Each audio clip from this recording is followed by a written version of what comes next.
Voilà, mes amis, on va reprendre notre cours de Tanya. On est dans le chapitre 3. Veine, kol bechinot ou madregot, meshalosh elu, nefesh, ruach, neshama, klula meser bechinot. Le Baal Tanya dit que le nefesh, qui est la malchut, le ruach, qui est l'unité, la neshama, qui est la bina, contiennent les 10 sphirotes.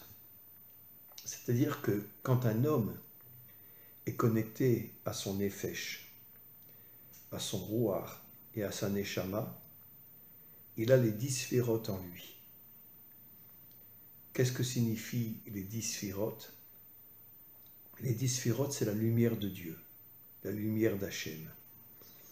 Ce qui veut dire que quand c'est un homme qui, avec son corps, est un homme d'action, et avec son nefesh, son ruach et sa neshama, il est connecté à Dieu, à ce moment-là, les 10 sphirotes brillent dans son corps, et ces 10 sphirotes lui permettent d'être un homme d'action propre, de ne plus tomber dans les fautes de ce monde, et d'essayer de purifier ce monde d'une manière à ce que, on pourrait dire, c'est une préparation à la venue du Mashiach, et quand le Mashiach viendra, lui, il purifiera le monde entier. Keneged eser sfirot ha'elyonot, shenishtalshelu mehem, ונחלקות לשתיים שהן 3 אמות ו7 כפולות, פירוש חוכמה, בינה ודעת ו7 ימי הבניין. Alors ici le Baal Tanya dit quelque chose d'extraordinaire. Les 10 sphirotes, c'est d'abord les 3 sphirotes du haut, Keter, Chochma et Bina. Et après, les 7 sphirotes du bas, Chesed, Gvura, Tiferet, l'unité, Netzar, la victoire, Od, la louange, Yesod, la propreté sexuelle, et la malchut. Et donc, en vérité, les 10 sphirotes se décomposent en 2 parties. Les 3 sphirotes du haut et les 7 sphirotes du bas. J'avais déjà expliqué que quand tu prends Keter, Kaf, Chochma et Bina, ça fait 30. Et nos maîtres nous disent que 30, c'est la malchut. La malchut a plusieurs noms, 5, 30, 7. Et donc, le 30, c'est aussi la malchut. Et donc, les 3 sphirotes du haut envoient des forces à la malchut. Et donc, c'est ce qui permet à la malchut de recevoir les forces, non seulement du Keter, la couronne, la Chochma, la sagesse de Dieu, la Bina, l'intelligence de Dieu. Et petit à petit, la malchut revient vers Dieu et le vrai travail du Mashiach sera de ramener la malchut vers Dieu.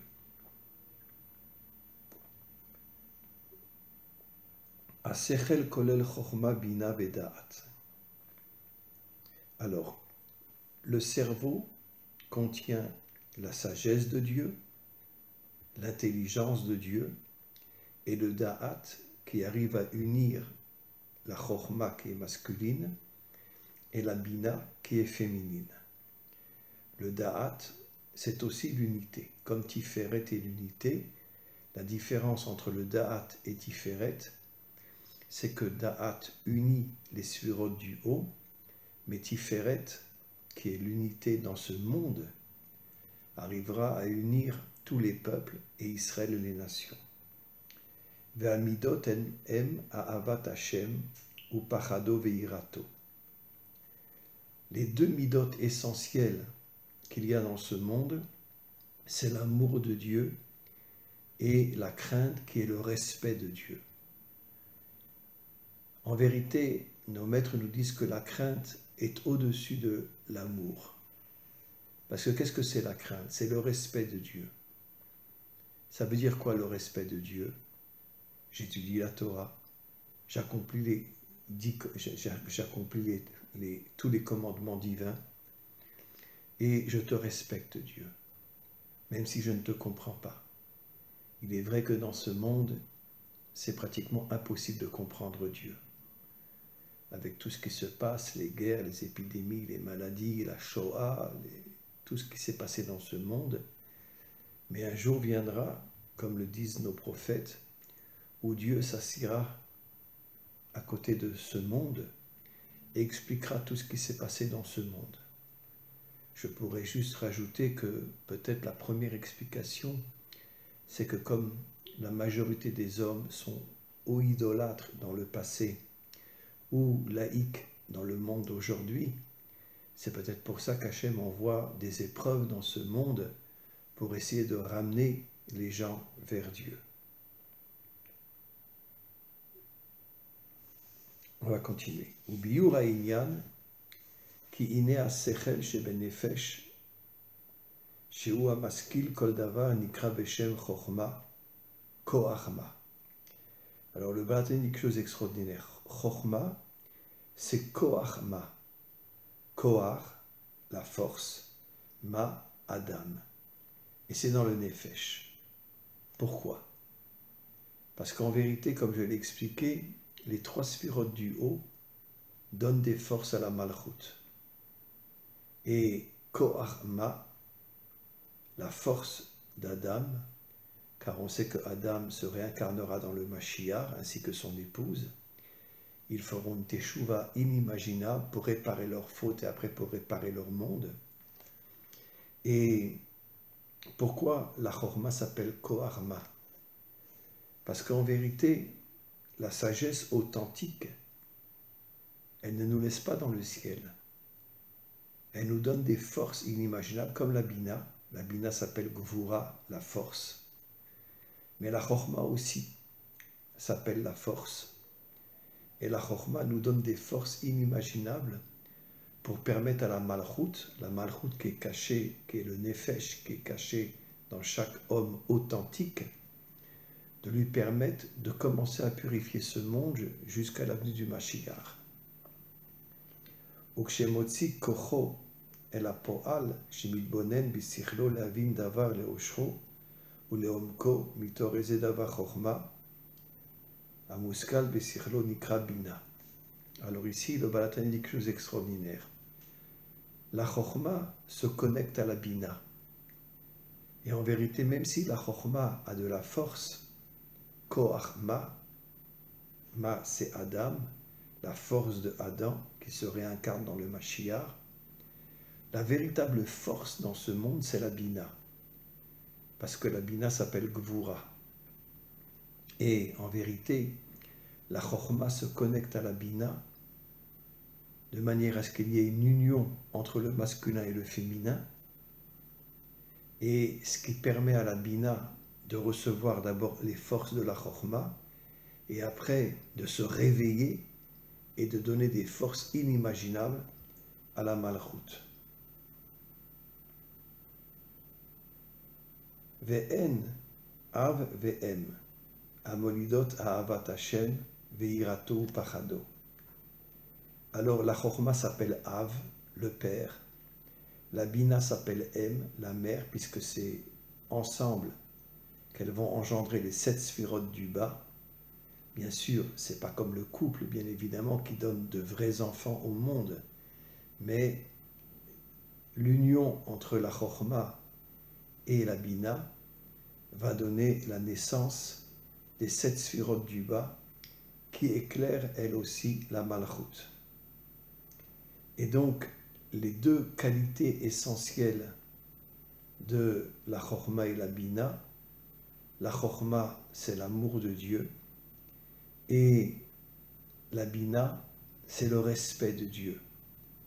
Le respect dans le sens que, même si je ne te comprends pas, je suis attaché à toi, et je sais qu'un jour, grâce à la émouna que j'ai dans ce monde, grâce à la confiance que j'ai dans ce monde, un jour tu m'expliqueras tout ce qui s'est passé dans ce monde. Ki ha-sechel shebenefesh hamaskelet, kshemitbonen u'ma'amik me'od begdulat Hashem, ech hu memale kol almin ve'sovev kol almin. Le Balatani a dit quelque chose d'extraordinaire, contrairement à ce que beaucoup de gens pensent, surtout les religieux, que Hashem est dans le ciel. c'est faux. Hachem est caché dans ce monde. On ne peut pas le savoir. Au moment de la délivrance finale, quand le Mashiach viendra, il réveillera la lumière de Dieu, ce qu'on appelle le Or HaGanuz, la lumière cachée. Cette lumière brillera dans le monde matériel.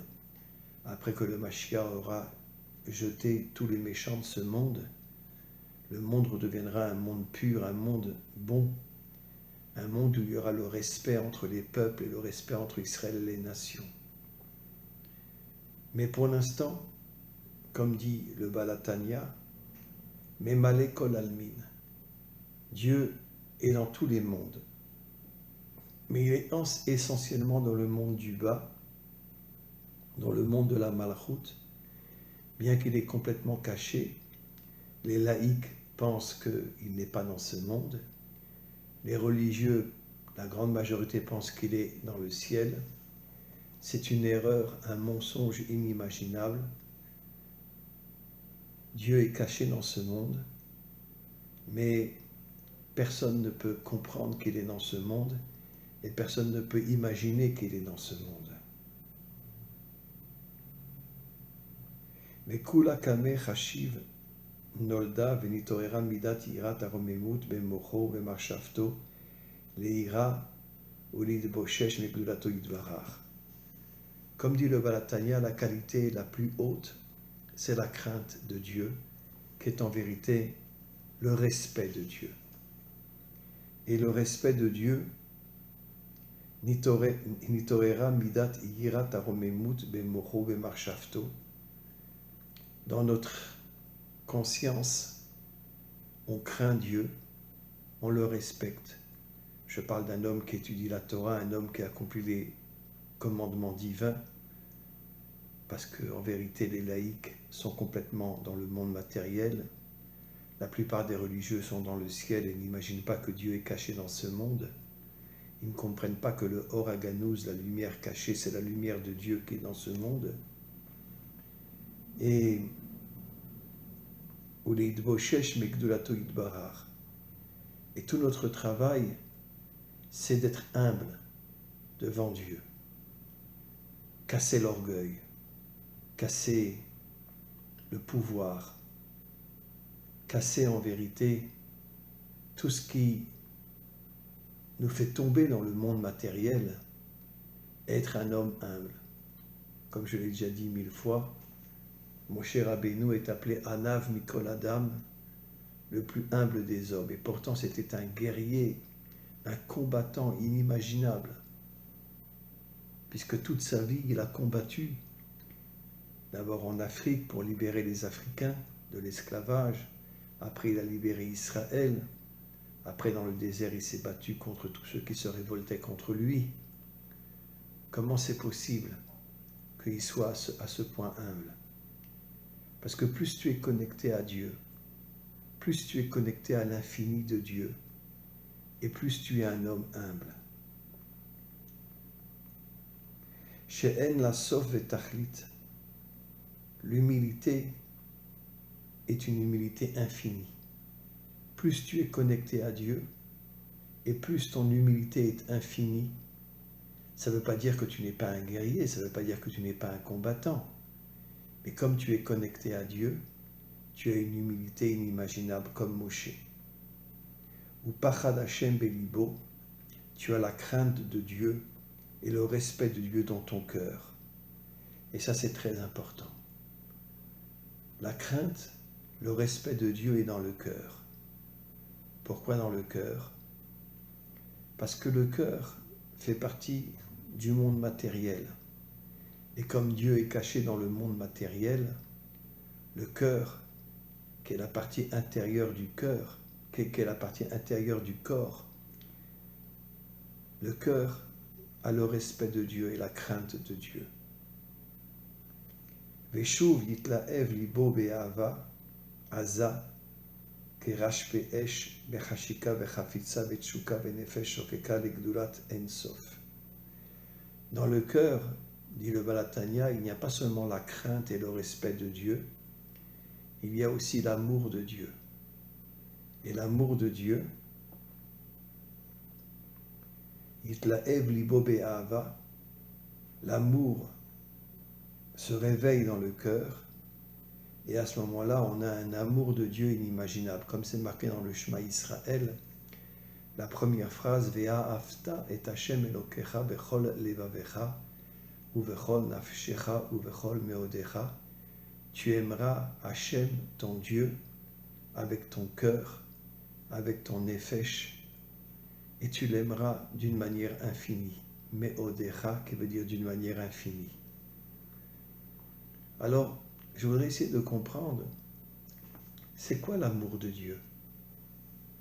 Je m'excuse de le dire, mais quand il y a eu la Shoah, quand il y a eu l'Inquisition, quand il y a eu les pogroms, quand les croisés ont, dans toutes les villes de France, ont fait rentrer tous les juifs dans les synagogues et les ont brûlés vifs, femmes, enfants, nourrissons, etc. Comment tu peux aimer Dieu? Comment c'est possible? L'amour de Dieu, en vérité, vient de la connexion avec Dieu. Et surtout, quand un homme étudie la Torah. Parce que la Torah est la sagesse de Dieu. C'est la Chokhma et la Bina de Dieu. C'est-à-dire qu'en vérité, la Torah nous donne l'amour de Dieu, mais elle nous donne aussi des forces inimaginables qui nous permettent d'être un homme droit dans ce monde, un homme juste dans ce monde, un homme qui essaye de purifier ce monde. Chacun à son niveau, bien évidemment. Il n'y a que le Mashiach qui arrivera à purifier le monde entier. Mais chacun d'entre nous, dans son travail, on est un homme propre. On n'est pas des hommes débauchés, on n'est pas des idolâtres. C'est ça la purification de ce monde. Déjà la purification de sa propre personne. Être un homme juste, être un homme droit, être un homme propre. On continue. Venefesh shokeka legdulat ensof vei kalut hanefesh. L'infini de Dieu se trouve dans le nefesh, parce que le nefesh est la malchut. La malchut, pour l'instant, n'a pas de couronne. Elle est complètement déconnectée du Keter, de la Chokhma et de la Bina, puisque en vérité, la Malchut aujourd'hui est entre les mains des méchants. Et le Mashiach ramènera la Malchut à Dieu. La première chose que la Malchut recevra, c'est le Keter, la couronne de Dieu. Et à ce moment-là, la Malchut reviendra vers Dieu. Et comme je l'ai souvent expliqué, le seul dirigeant de ce monde sera Dieu.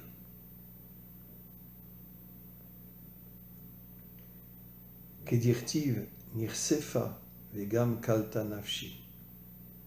Chtiv tsama nafshi l'Elohim.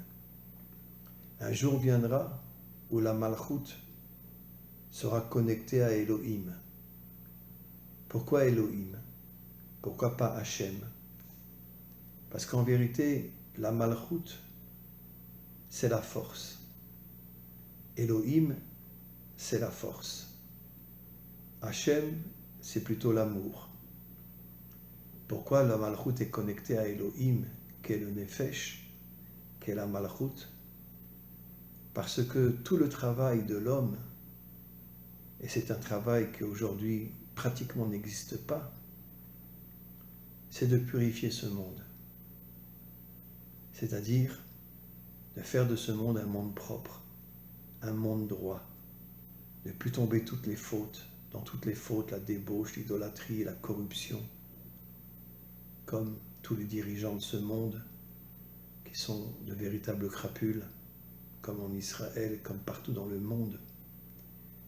Et donc, tout notre travail à nous, c'est de purifier ce monde. Mais ça, dans l'action.